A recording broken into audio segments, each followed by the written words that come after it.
Once you have your presentation set up on here, you'll just need to hit share screen to share the presentation. Where do I hit? Oh yeah, and so is this? Okay, all right. Yeah.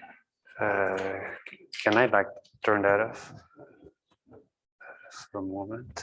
No, I mean the screen. Yeah. The screen. Yeah. If I want to. Yeah. So it's the video mute button. All right. Okay, great. Thank you. So I'll just go on the internet and try and fetch the slides. I just realized you are recording now. If you want to stop and restart. No, that's all right. Yeah, nobody's expecting to have something that's ready for prime time. That's what you're using there. So, where should I get that?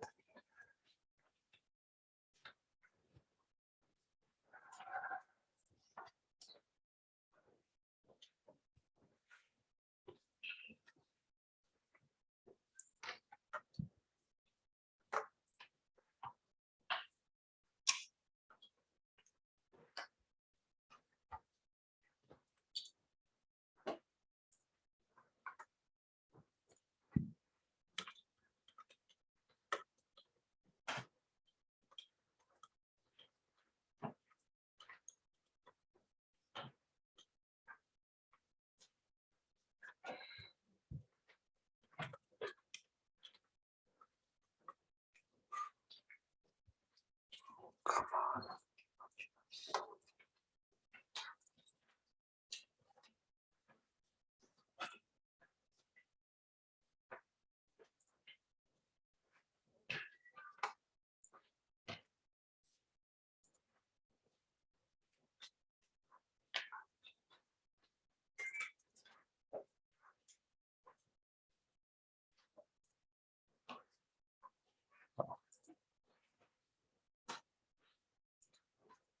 Can I hit full screen with this? No, Jesus. Why is it? Probably best to download and then. Yeah, that's what I did, but that's the default. If you right-click Open with Oh, Adobe yeah. Acrobat, there we go. So full screen is.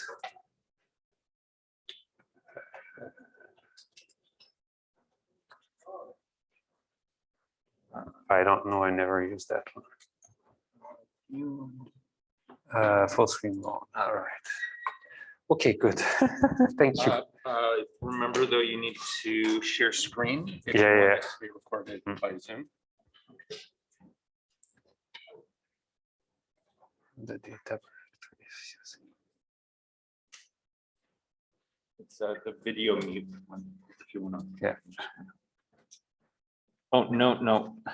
This is, not data projector. Oh, video right. mute.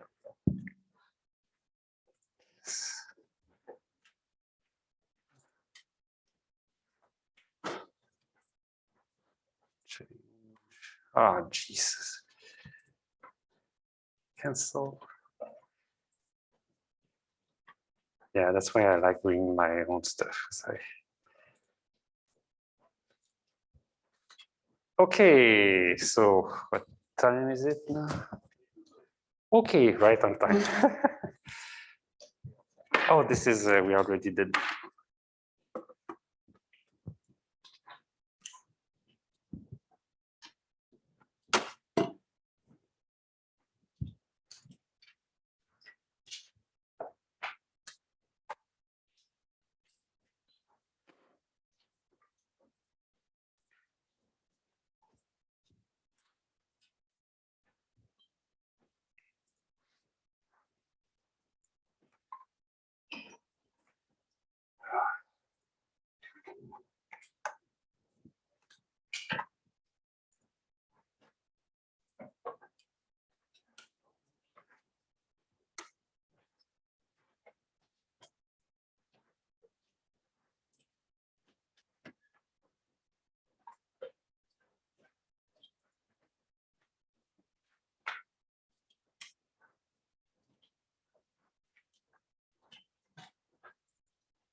Okay, good. Sorry for the hectic start. Internet is always fun to work with.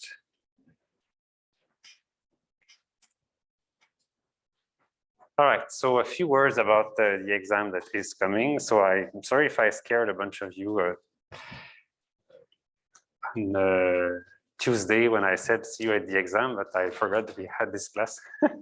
So here it is. But so yeah, a few people have asked me what's the exam going to be like, how long, what type of questions. So here it is. So it's 50 questions. So 50 questions is long. So my number one advice for you is get good sleep before. So you need stamina to finish it. So personally, I review the question, and after like 40, I'm like, oh no, I need a break. But you cannot have a break. So please be in good shape to write them.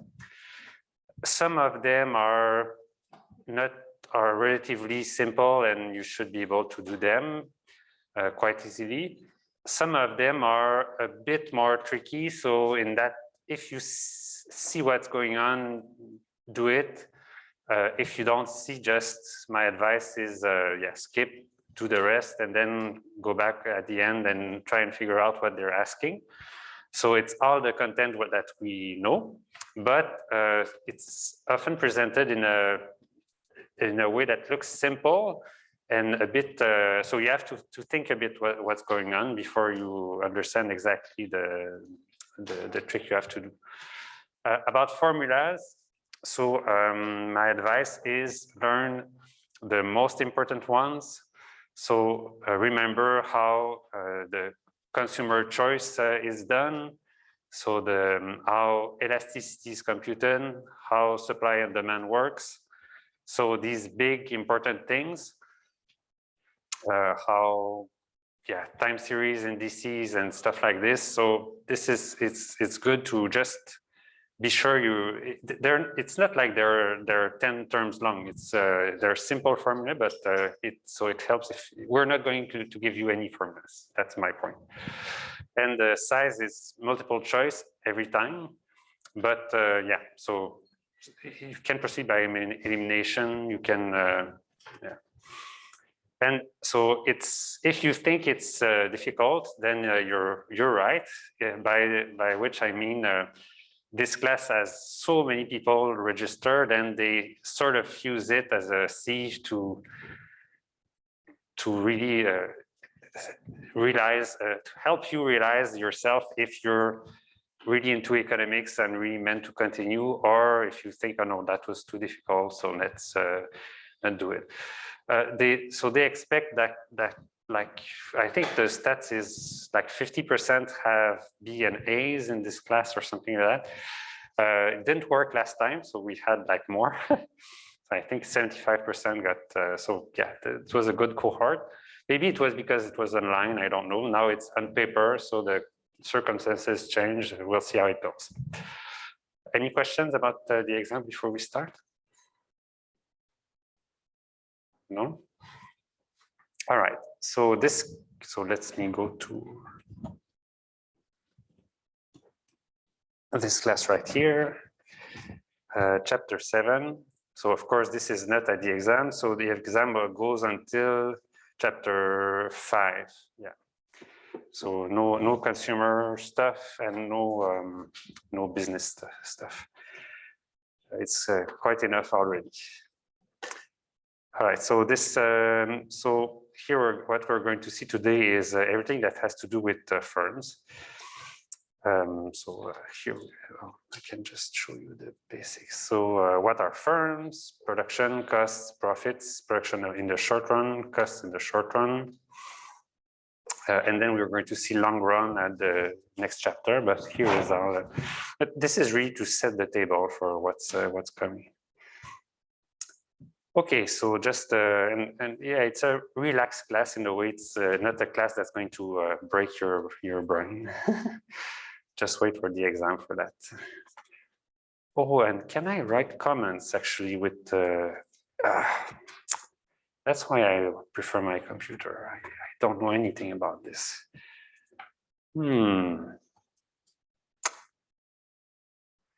Somebody knows how this works? If I can write comments or stuff. Edit.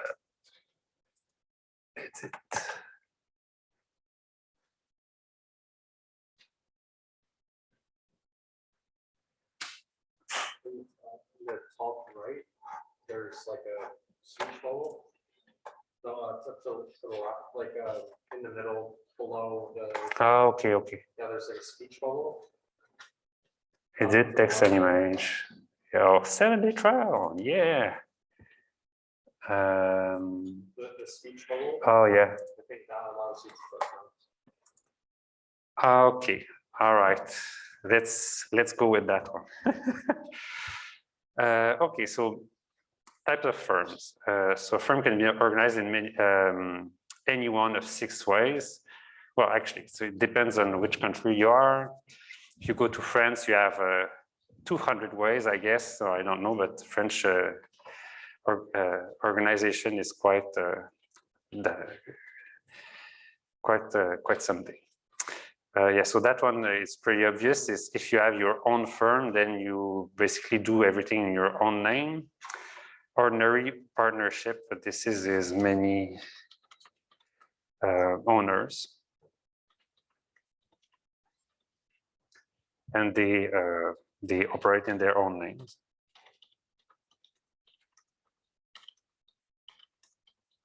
So if you want to start with business with your best friend and you start testing stuff in your garage, so that's how it goes.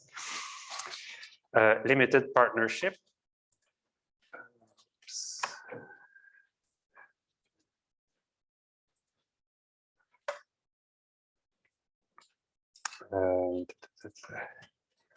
So what is that one?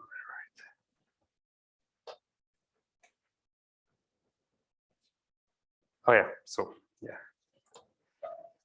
that's a what is this one? Yeah, okay. Yeah, so one person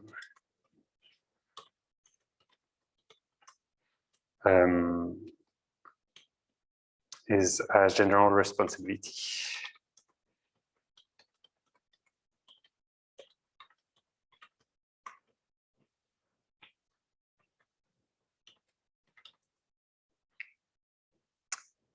And unlimited liability.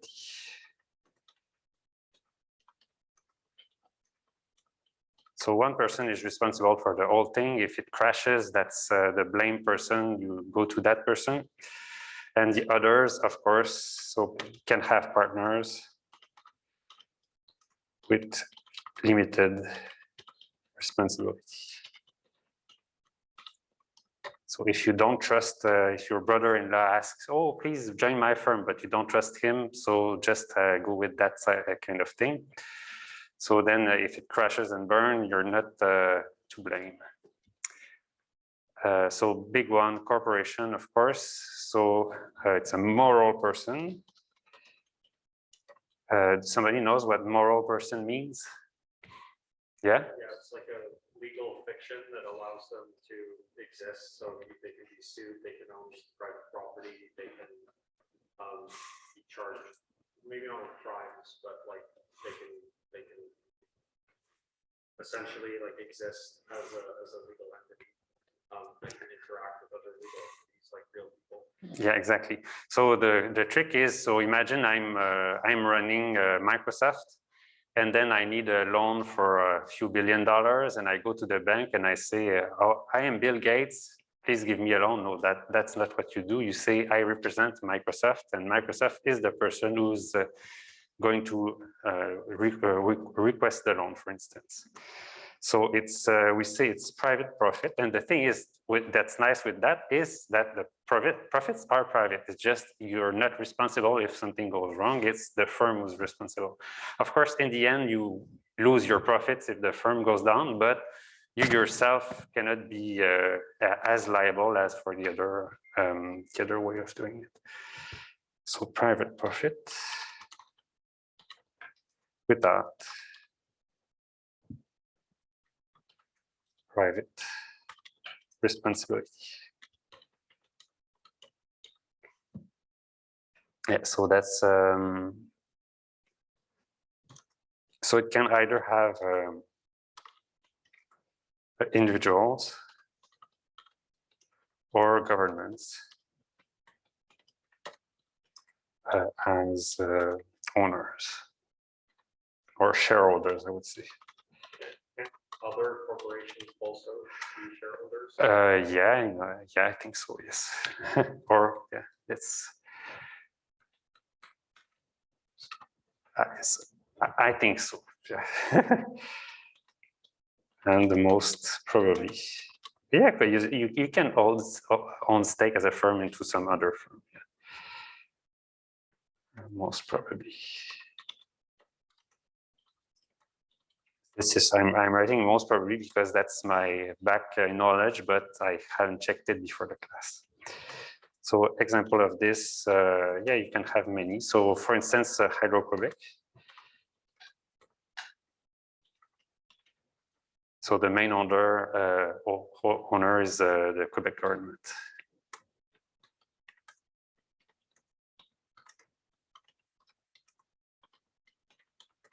And if Hydro-Quebec makes more profit by charging you, well, it's just that it goes to the Quebec government. So then you can have then lower taxes. So shouldn't complain all that much if Hydro-Quebec charges more, because anyways, that means you have to pay less in taxes.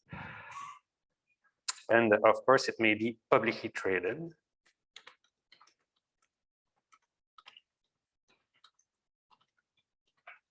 Or not. And if you go public, then you know you've made it. All right, so that's a bit different than state-owned enterprises, which are really state entities that are meant to fulfill some state functions. So an example in the US is Freddie Mac and Fannie Mae.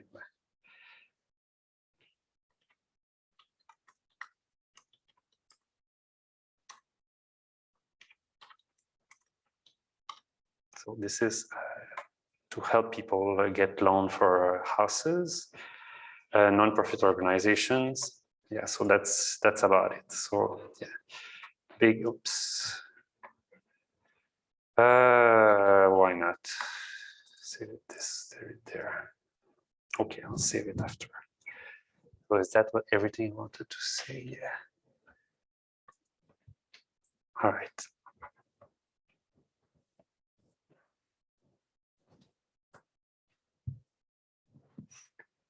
Okay, so organization of firms. So firms can have operations in more than one country. So if you have operations in more than one country, then you know you are a very, very successful firm.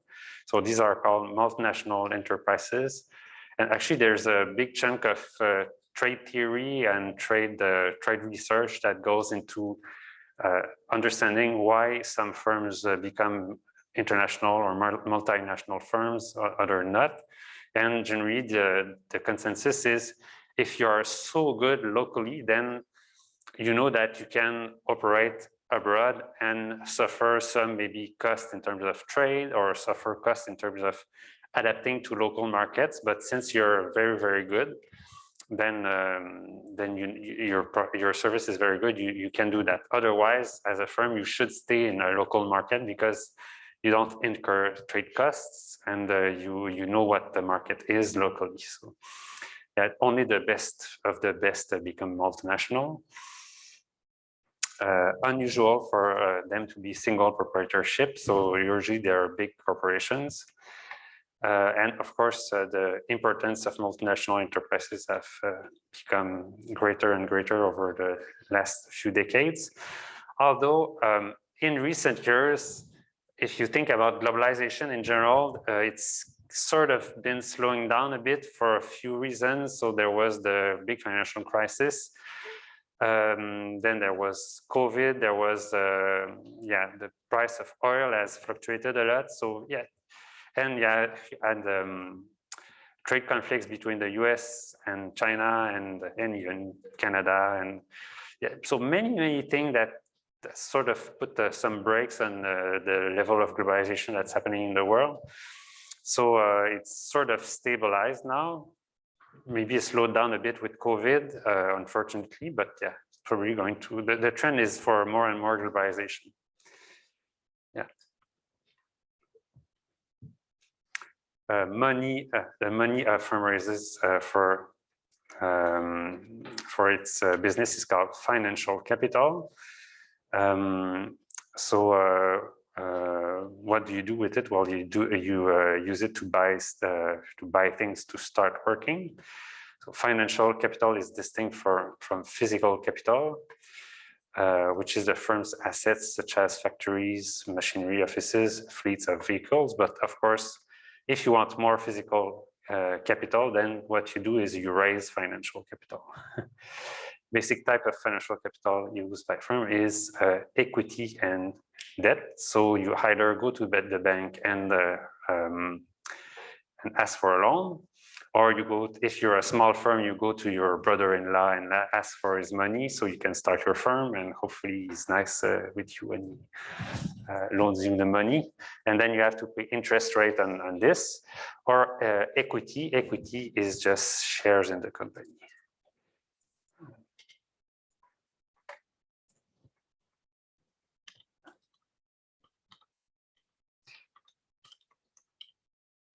So that's ownership.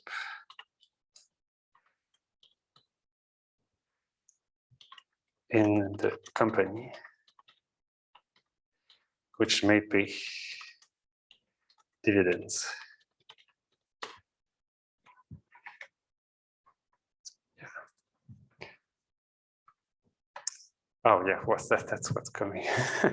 So individual proprietorship, one or more owner provides much of the required funds.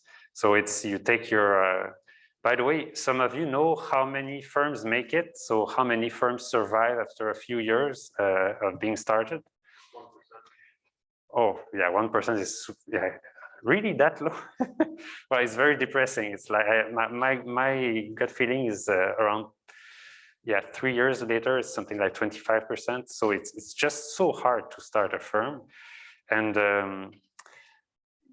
so I have big respect for people who do start firms because it's just you really need passion, energy, and just sheer willpower to make it. Because if you're I myself, I'm just an employee like most people are going to become, but those that start firms are just they're the one driving the economy.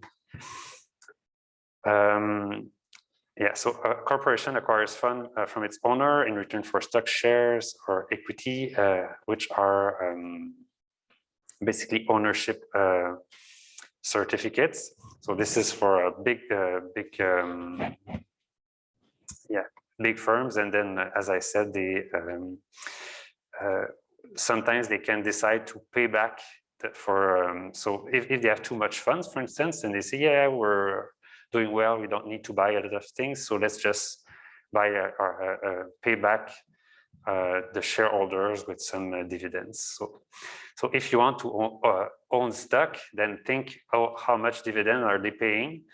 So it might be either a case, or it might reflect the fact that the firm is doing super well and have lots of cash flow and profits, or it might reflect the fact that the firm doesn't have big projects to expand, so they're just paying back. So I don't know. It's I've never invested in the stock market, so yeah. Debt. So that's equity. Oh yeah, one thing I wanted to say about equity is just before this, between this and this, you have one step that they don't really talk about. So before going public, what can you have If, private corporation. yeah, but I mean, so what kind of financing can you access? If you're a small firm and you're sort of doing well, Bank loan? yeah. So we've talked about this, but that would sort of be equity. Somebody's.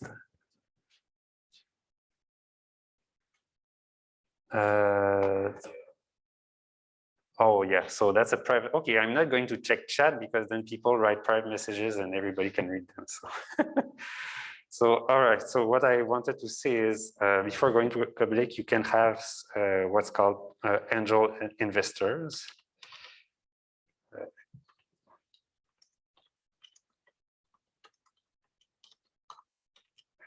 Know what that is? Yeah. People that invest in the company, usually like large amounts of shares, like Yeah, exactly. they do it before the company goes private. So there's a lot less rules and regulations about what they, the amount that they can buy.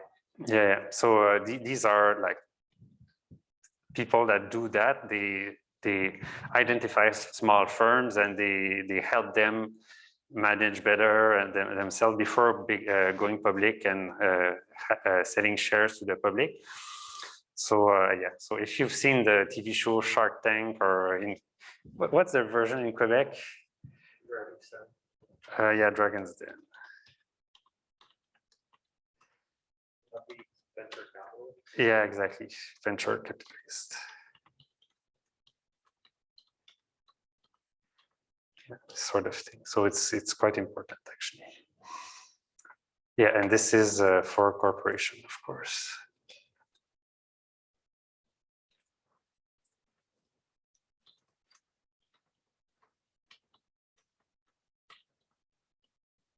All right. Debt, so other sort of financing. So the firm creditor are not owners. Of course, if the firm goes down, then you may or may not get your money back. It depends what the order of yeah. So what's the order of people who are getting paid? So have you heard in the news which sort of very big firm is going down in recent months? Yeah. Oh yeah, no, but they're not going down. There's those, yeah. What?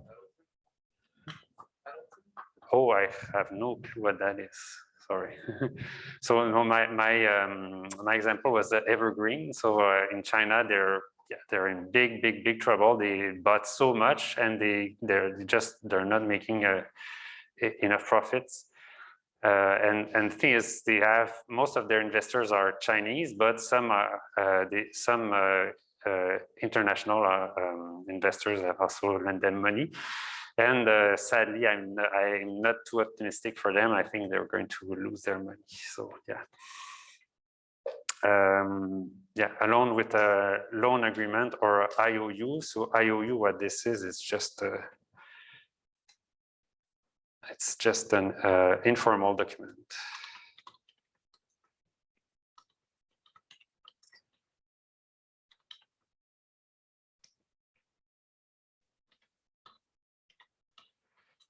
Acknowledging debt.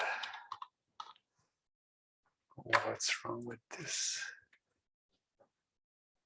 Acknowledging debt. Oh, that's neat. They have a spell checker there. Yeah, so firms can borrow from financial institutions. Firms can borrow from non-bank lenders, my brother-in-law, using debt instruments or bonds.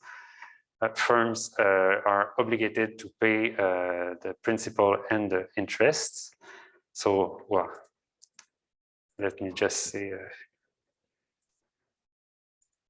like you and I, so everybody has to pay back the principal and interest. So that's what this means to borrow money. But also, they can go bankrupt.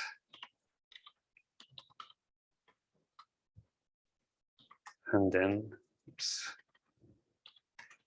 And then maybe not.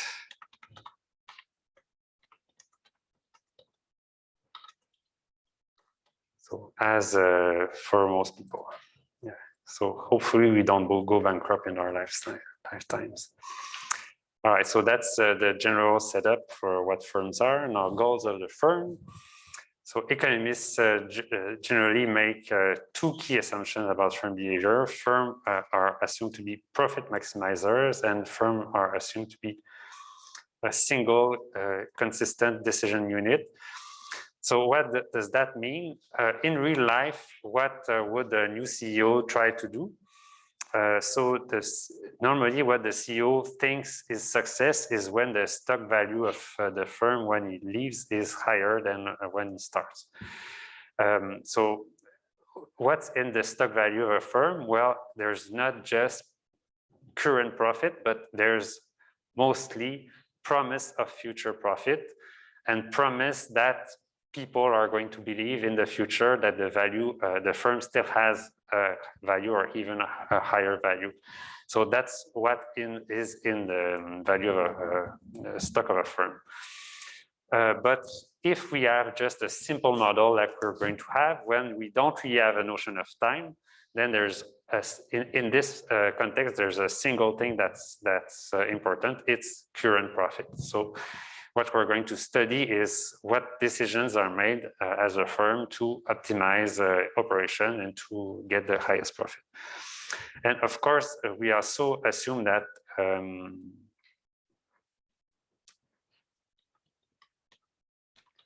firms are rational. That's an assumption. So like it's like consumers. We assume that consumers are rational in the sense that they know what they like and they know how to, they know what action they have to go through to maximize their happiness. Here we assume that firms are self-aware and they know how to manage themselves to take the best decisions to get the highest profit possible. Otherwise, we can say anything. We have a firm and we cannot have a theory of why this firm does that because we don't know what the firm motivations are. So yeah, so we know what the firm motivations are. So based on these assumptions, economists can predict the behavior of firms in various situations. By the way, that's an assumption. So counterexample, Juicero. So yeah, did that make it to Canada? That thing, Juicero. No. Anyway, so that was a extremely poorly run firm. So yeah, bad CEOs happen all the time. And it's not because you're a bad CEO that you don't get to exit the firm with a huge payday and a big share in this company and everything. Yeah, so yeah, let me just add the comment I had. So max profit in the short term. Well, it's not really in the short term, but it's no notion of promise of future profit, like in stock value. So I know that what matters is not only how much money did I make this, how much money did I make this month, but how much money will I make next month, next quarter, next year. But for our purpose, we're just going to have that. All right, so are firms socially responsible to maximize profits? So some people say yes, some people say no. So was it Milton Friedman, I think, said that all the firm should do is maximize profit. Anything else is just a waste of resource. Yeah, so that's this view there, unadorned capitalist goal, profit maximization. Oh yeah, so no, that's the second view. So so yeah, and why should we do that? Well, because if a firm tries to maximize its profit by operating the best at its best in a way, so it produces the best value for society in general and for its shareholders and for its owners. So so the best way to maximize general happiness is to be a good citizen, or is to maximize profit. But then there's this view there, unadorned capitalist goal of profit maximization does not serve the broader public interest. And I kind of, yeah, I don't have any opinion, but I think there is some point to that one. What about the environment? So a good example of that is BP and Deepwater Horizon. So in that case, you can clearly say that, yeah, BP was just saying, no, we maximize our shareholder value. We dig a well there, and it's going to go all right. And it didn't go all right. But in a way, it was very, very bad for BP because the lawsuits and the cost of cleanup was so high that so BP was on top of the biggest oil producing firms before Deepwater and Horizon. And then after the catastrophe, they are on the brink of bankruptcy. Now they're back, but yeah, it cost them a lot of money. But still, yeah, they did that purely as a profit motive without thinking, oh, what if the well doesn't work and we have a spill? They just didn't consider that. So how does the government fit in? Well, if you're a CEO of a big corporation, you usually think that you know better, and the government is not so good. But yeah, I'm not so sure. How can firms be motivated to change their behavior? So, well, so firms are amoral people. All they care about is their own way of doing things. So you cannot say that a firm should feel good or bad. They just all they care about is really their bottom line. So how do you change their behavior? Is legislation and incentive.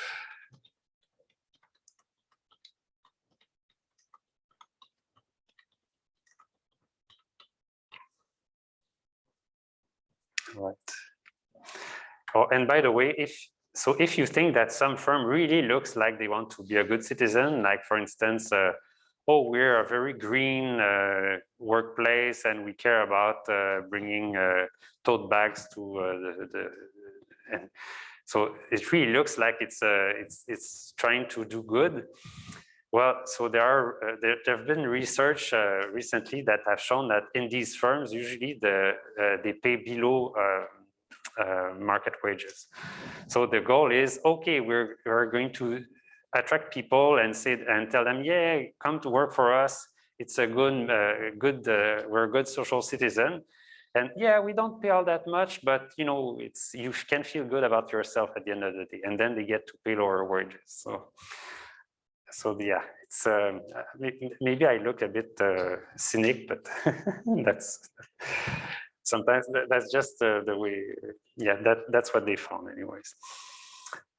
All right, so now we're digging more into what the firm does. So a firm uses 4 types of inputs. Yeah, so inputs are inputs that are outputs of some other firms that are called intermediate products. So something like, sometimes you say it's investment goods.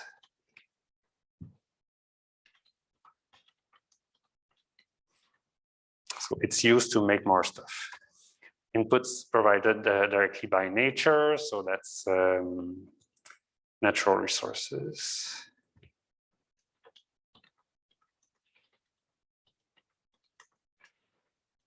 wood, water, mineral,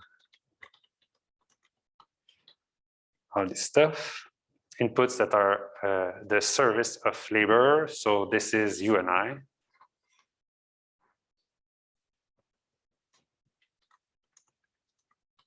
So again, we think that, so if you ask people in the street, they're going to say, yeah, people ask for jobs and firms provide jobs, but that's not how economists see it. So economists see that firms ask for workers or for work, and workers supply their work to the firms in exchange for a wage, of course. Yeah, services of physical capital, well, that's sort of the same thing. So yeah, okay. This would be, yeah, maybe investment good would be there. So that would be something like, yeah, unfinished product, for instance. Yeah. Right.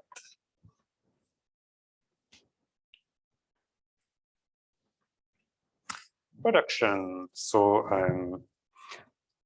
production. Oh, by the way, I'm not full screen there. Let's try and move full screen again. Just realized. That's more professional. So it shows the maximum output that that can be produced by a combination of inputs. So that's the production function. So the production function is a black box. So we don't ask how things are made. All what we're asking is how much labor is put inside it, how much capital is put inside it. Then it's behind closed doors. We don't know what's happening, but then at the back door of the factory, some goods and stuff is coming out. So that's it. So that's Q is the output, is what's coming out of the firm. L and K, so of course it can be many other things, but the most common ones are labor and capital. So yeah, it's just, oh yeah, that's why I remember why I had to not be at full screens, because I need this. So this is labor, and this is capital.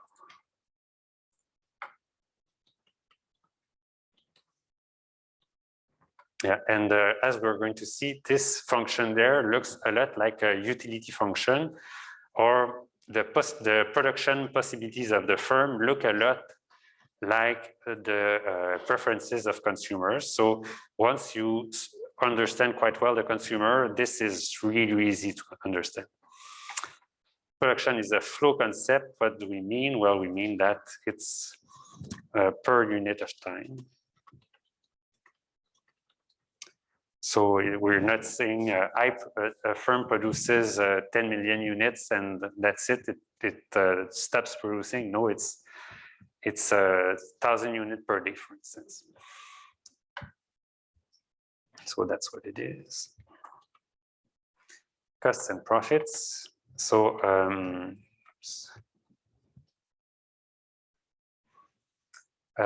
so here we differentiate between explicit costs and implicit costs. So explicit costs are what shows up on the firm's balance sheet. So everything that you have to buy to operate your firm. So purchase of goods, services by the firm, hiring workers, rental of equipment, interest payments, and the debt. So if you have to borrow money at the bank, you have to pay interest on that. Purchase of intermediate goods, depreciation. So the thing is, if you use a machine for a while, it's going to break down. We're out of physical capital, so that's the same thing. So accounting profit is the revenues that the firm has minus the explicit costs. So revenues are what you get by selling your product. So it's the quantities produced multiplied by the price, and the explicit costs are all these costs. But so for generally, we would say that for a corporation, all we have is explicit costs, or mostly. All that matters a lot. But if you are a very small firm, then you may have also implicit costs. Yeah, are the costs of items which were not part of market transactions, but are still opportunity costs for the firm. So generally are costs of the owner. So for instance, if I go into business and I use my garage for the firm, and I say, yeah, it doesn't cost me anything because it's a good deal because it's my own garage. Well, it's your own garage. You cannot put your car inside it. So you have to account for that. Or, oh yeah, but I work late, but it's on my own thing. Well, it's time that you could be spending with your family. It's the time that you could be doing other things. So the best case scenario is if you don't like your family and don't have free time, then and you really love your firm, then it's just free time for you. But otherwise, it's an implicit cost that you should be thinking about. So it's not something that's going to show up on your balance sheet at the end of the year or the month. But it's something that's part of your decision when you decide whether or not you should start a business, or when you decide whether you should continue in business or not. So that's also always part of your mind. So if you think, oh, I'm making some profit, but I would really like to have a place to put my car inside, so let's not continue this firm. That's a decision that you can be making. All right.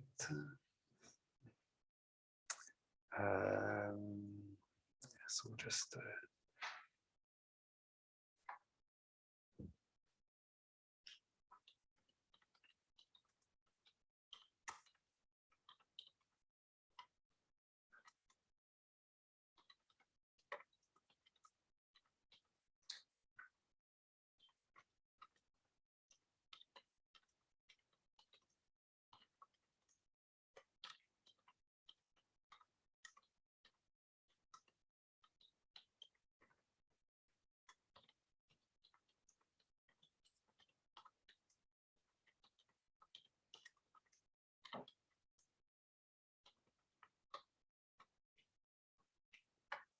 so this is why we're talking about opportunity costs. But so that's not a huge deal. It's just something that you should have at the back of your mind. But so know that. Oh, and also something else. It's also if you're owner and not paying yourself.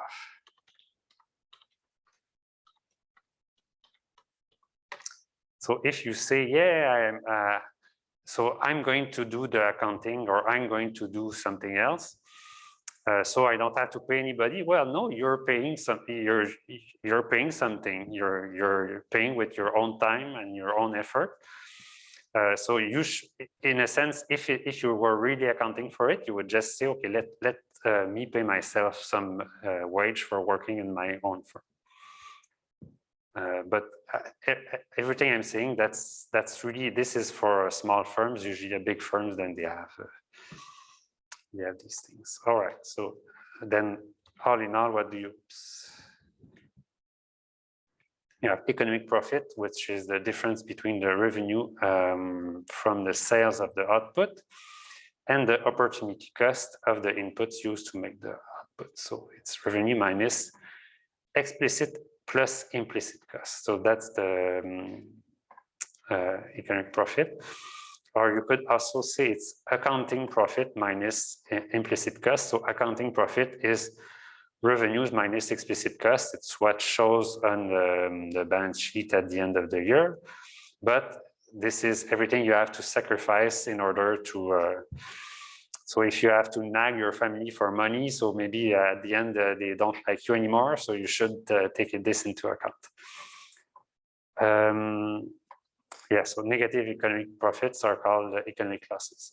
Yeah, so this really note that implicit costs, it's not like something that's going to play a huge role going forward, but they are there.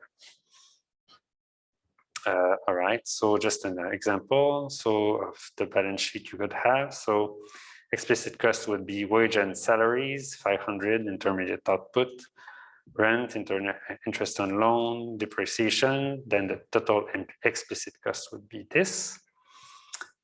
Yeah, so the accounting profit would be implicit cost. Yeah, accounting profit is So the revenue, oh yeah, so you have this revenue. So what you do, then you take your revenue minus all of these costs and you get your accounting profit. So yeah, that didn't look too clear, but yeah, that's what you do. 2000 minus these costs and you get 840. And then the implicit costs would be the cost of your own of your time, the cost of your car if you're using it. So that's something else too. This is something that should a very good example of implicit costs. Let me go back there. That's very relevant. So imagine that you have bad grades and you ask yourself, oh, what should I do in life? Don't become a Uber driver. So for example, for Uber drivers, the depreciation of their own car. So they think, yeah, I'm making a good profit. I'm picking people and making some money. But then they use their car all the time, and cars are fragile things. And if you use them all the time in winter, it's going to break. So it just feels like you don't really have to care to think about this cost because it's, you know, it's not accounted really in the what Uber pays you, but it's there. So Uber makes a lot of money by thanks to the people who don't think about this this thing. All right, so the economic profit would be then 840 minus these implicit costs. So the net amount is 575. So when we so when we talk about a firm's profit, we always mean economic profit, but we usually don't really, we don't think that implicit costs are all that important there. All right, so this is how we represent it. So we represent it with pi. It can be a small pi or a big pi, but it's the letter pi. So this is, so preach letter pi or pi or PIE. No, PIE is what you eat, right? So you just write the PI like this. Yeah, all right. And so it's the total revenue minus the total cost. And these are what we're going to be looking for. What is total revenue? And really the tricky thing here is what's up with the sales price? Do firms have a big impact on their own sales price or not? That plays a huge role in differentiating between small firms in perfect competition or large firms in monopolistic situations, and total cost. All right, so what do we mean by cost? Well, we mean essentially that so we can modify or costs and benefits. So the thing is, what's the time horizon of the decisions you can make? Oh, by the way, what time is it? Yeah, 36. So we're going until 10, right? Oh yeah, I see it there.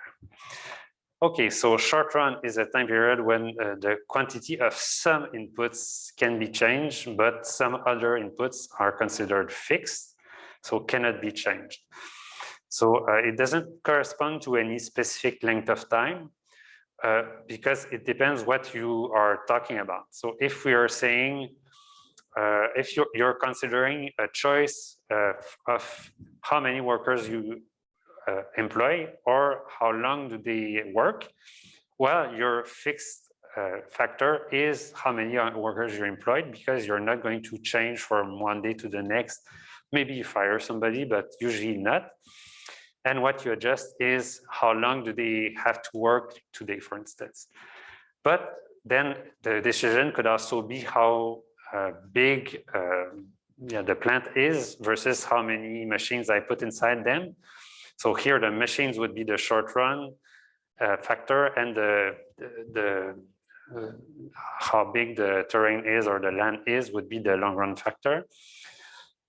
Most of the time, what we say is we consider capital to be fixed and labor to be flexible factor. So we say that we can hire and fire people more or less easily, but it takes time and effort to replace some machine, or rather change the number of machines that you use in your factory.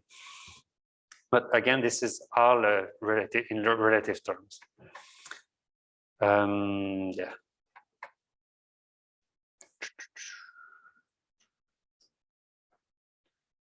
Yeah. Okay, so that this is what I've been saying.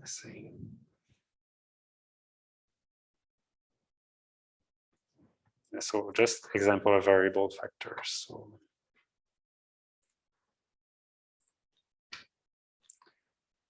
you could be so working hours,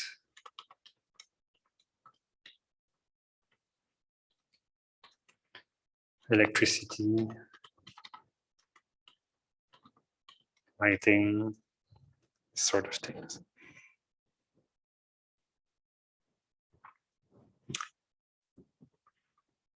So in the long run, with what we see is everything can be changed. So again, it's a longer time period, but it's not some, so I don't know, is it 5 years, 10 years, or 1 year? It depends what you, very long run, then really everything can be changed. You can decide to completely change the business plan of your firm. Yeah. And oh yeah, and even technology. So it means that you could even be changing. Where was it? This function there. So this function, you more or less treat it as fixed. And what you can change is L or K, for instance, and K could be something that's more of a long-term thing, and L you can change it more easily. But you would assume that F doesn't change. But the very long run, then you imagine that you can even invest in new technologies and develop new things. So you could even have a better, say, technology that employs L and K in different ways. So that would be the very, very long run. All right. Okay, production in the short run, so the total and average product. Okay, so now the brain is going to start hurting again. So we introduce some maths. So we have a division here. So the total product is the total amount produced during a given period of time. Average product is the total product divided by the number of units of the variable factor used to produce it. So it's not something that's unique for the firm. It's the how much it is produced, but divided by one of the inputs. So here, for instance, you would be average product as total product divided by the amount of labor used. But you could also have average product where total product is divided by the amount of capital used. So here it's what's the average product for workers. So what this means is how much each worker is producing in my firm. But you could also ask what's the average product for a machine. So how much each machine that I employ is using in my firm.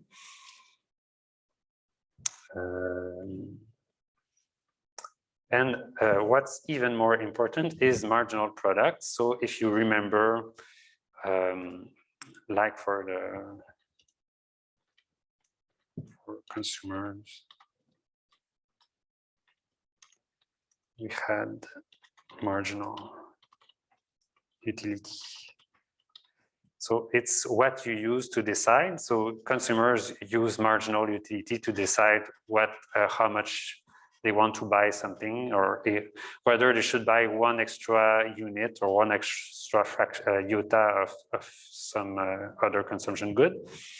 Well, here the firm is going to ask, should I use an extra small amount of labor or capital, or when we go further and we abstract from costs entirely, then we're just going to ask the question, should a firm increase production by one extra unit or not, for instance. And then what matters is what's the extra cost versus what's the extra revenue from it. And then that's how you maximize profits. We write marginal product MP, which is going to be equal to delta TP divided by delta L. So let me give you an example of this. So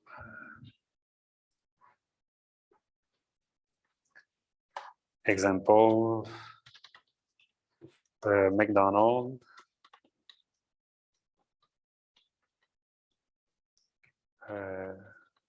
One N, yeah.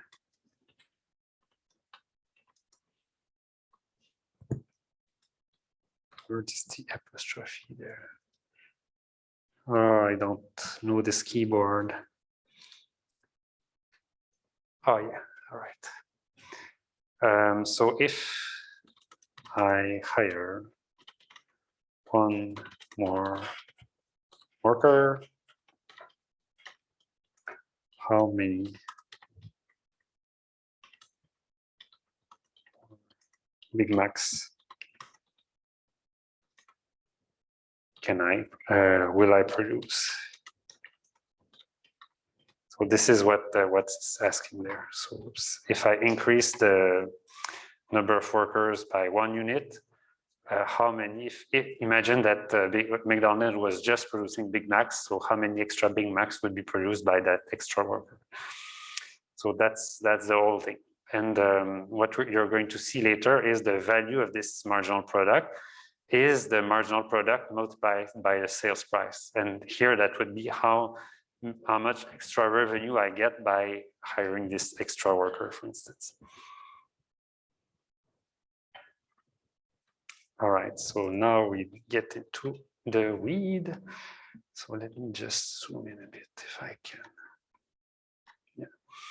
So this is, they're very nice. They show you everything.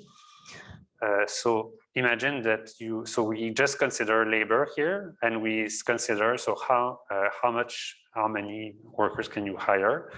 0, 1, 2, 3, 4, 5, up to 13. And then you have to imagine that other factors are fixed. So is it written there? So yeah, let me just add this.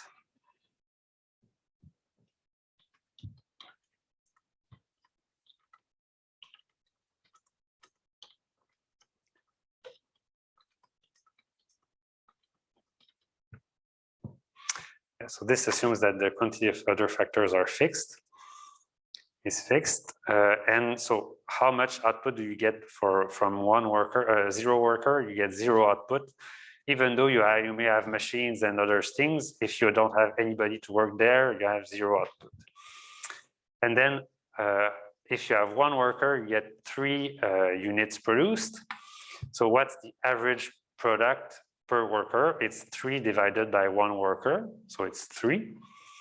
And what's the marginal product? So here you may notice that they sort of shift the 3 a bit lower. That's because you couldn't see whether the marginal products apply to 0 or to 1, because it's really the change from 0 to 1. So here I increase the work by 1, and the total product increased by 3. So the marginal product is how much the output changed divided by how much the labor changed. So 3 divided by 1 equals 3. And then if I go to 2, I get total product of 7, and then average product now. So you see that, so it more than doubled. So I doubled my number of workers, and the output went from 3 to 7. So it was a very good idea to hire this extra person. So the average product actually increased from 3 to 3.5. So it went up because on average, my total number of workers are more productive than when I have 2 than 1. And the marginal product is 4. And then if I go to 3, I get 13, and then I go to 4.3 average product. So you see that the average product always increases until it gets to 12.3, and then it starts decreasing again. So what's going on there? well, here you can see, you can plot the whole total product curve, and you see that total product curve increased faster and faster and faster as I increase the amount of labor. And then for some reason around 7 or 8, yeah, 7, 8, then we sort of reach an inflection point in the curve, and then it starts decreasing again. So can somebody give me some intuition as to what may be going on in this firm? Yeah? Well, let's say you had a factory and you had a machine that was most efficient when you had 8 people that were like doing something really fast for the machine. As soon as you add more people, the machine only produces a certain output, which is maximized by 8 people, but as soon as you have 9 people, that same output is now being divided by a larger number of people, so the average goes down. Yeah. So if I have a big machine and I'm the single guy on the floor, then I have to run around and do everything by myself. So it's very, very inefficient. I can still manage to, out of sheer willpower, I can produce 3 at the end of the day, but that's really not ideal. And then, yeah, if I go to more and more and more, then I get to, so it really looks like the optimal size of the optimal amount of workers in this this firm looks around 7 or 8. It's designed for 7 or 8 people. And then if I add more and more people, then yeah, it's maybe I'm going to be a bit more efficient still, or maybe not efficient, but I'm going to be able to do some tasks even a bit faster, but all in all, it's not going to be as optimal as it would be there. So here we could say, yeah. So my example here is imagine a restaurant. So first few people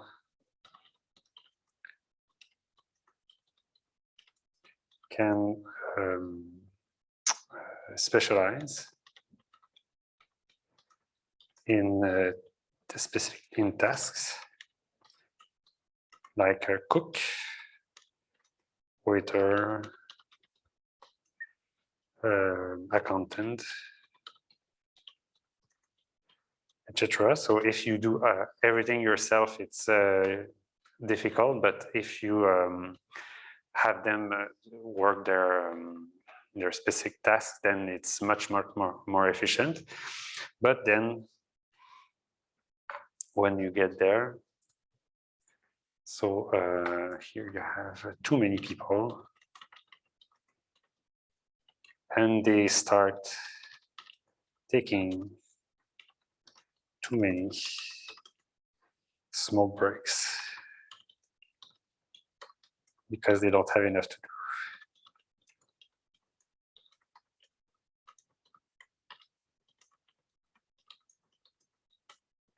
So that's what's going on there, and this is they say it's the law of decreasing marginal returns. Yeah, so marginal product, you could say that. I always find this super pretentious as economists to say that we have laws, because it's a social science, so we shouldn't take ourselves too seriously. But yeah, this is still a phenomenon that should be observed in many places. And then this is interesting. So look at what's going on there. So here the marginal product, 4 is above 3, then 6 is above 3, then 9 is above 4, then 13 is above 5. So this is always the marginal product. And then here what happens is, oops, it becomes 9 starts to be lower than 12. And then at this exact moment, then I see that the average product starts decreasing again. So what's the intuition there? Well, think about, imagine that I'm, I order students by their grades. And I have a few students in my class, and they just made the wrote the exam, and the grade is 80%. The average grade on the class is 80%. Let's be optimistic. Then I'm starting to add more and more students, but they have all their grades is higher. So the marginal student has a grade of 90%, 95%. What's happening to the average of the class? Well, if I add in the group more and more good students, then the average grade goes up. So as long as I add some marginal student that has a higher grade than the average, so the average is going to be increasing and increasing and increasing. But then what's going on? Well, I'm starting to add students that have, I'm getting to the students that have not such a good grade, and they have 60 or 50. Well, what's happening now to the class average? Then it starts going down again. So as long as you add a mark here, if we go back to the firm, if you add some marginal product that's above the average product goes up. But then as soon as the marginal product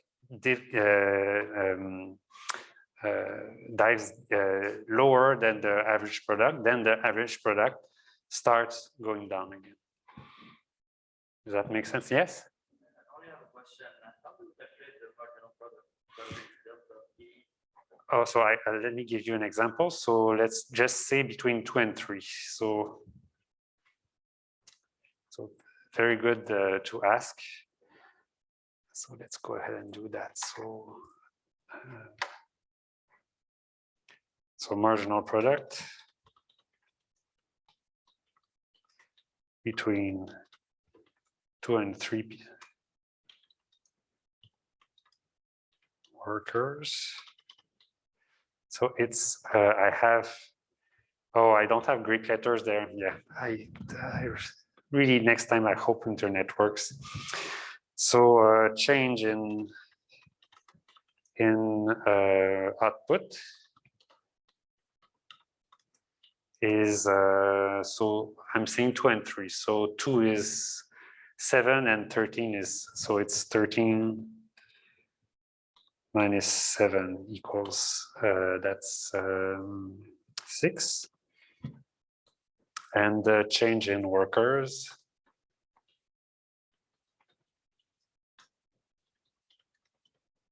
so it's obviously 3 minus 2 equals 1. So the marginal product, so you should always say it's the marginal product of labor because that's what I'm changing, is so change in output divided by the, oops, where is the change in workers? So it's equal to 6 divided by 1.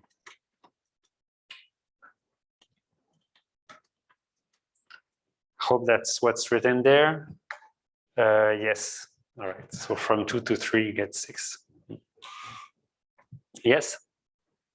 Which one is more efficient? Because if you look at average product, you find like 8 is at 12, and then after that when it goes down, look at marginal product, it looks like, oh, it should be 25, which is 7. So when you say like which one is better, what are you supposed to look at? Average product or marginal? Which one is better? Better is making money. That's all you care about. All right. So you care about firm profit. So you don't care about marginal product. You don't care about total product. You don't care about average product. All you care about is what's my optimal profit. And where is that? It's when the marginal value. So if you're asking how many workers should I hire, it's so you cannot answer with this thing because you don't know how expensive it is to hire a worker. You don't know what the wage rate is. Is it 7 or 8? You know what I mean? Well, so if you're talking about efficiency, I would say productivity, let's just say. So yeah, so what you want is to maximize average product. But I really don't care about productivity. I care about money. That's that's what I care about as a firm, and myself too. I care about money, of course. What time is it? Yes, 9:57. So, oops, we have time for one extra slide, maybe.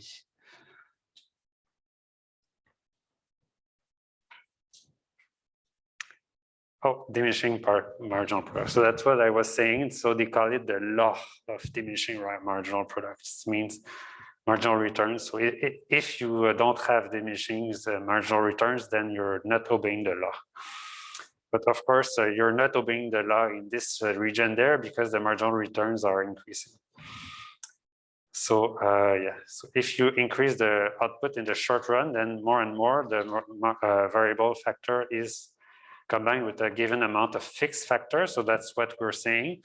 We have a fixed, say it's a restaurant, I have a fixed amount of tables, a fixed amount of stuff.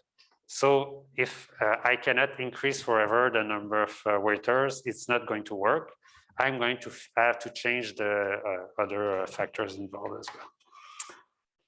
Okay, so yeah, so each successive unit has less and less an effect.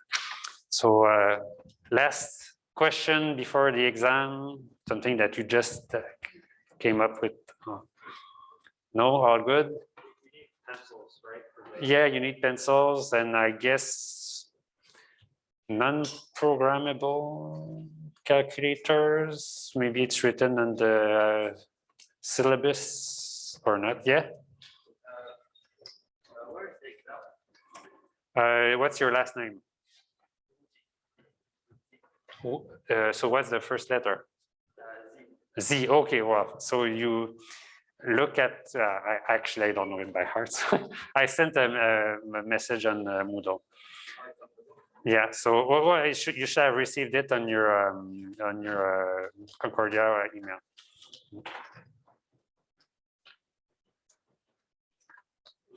Okay. So good luck, everybody, and yeah. May the power of economics be with you.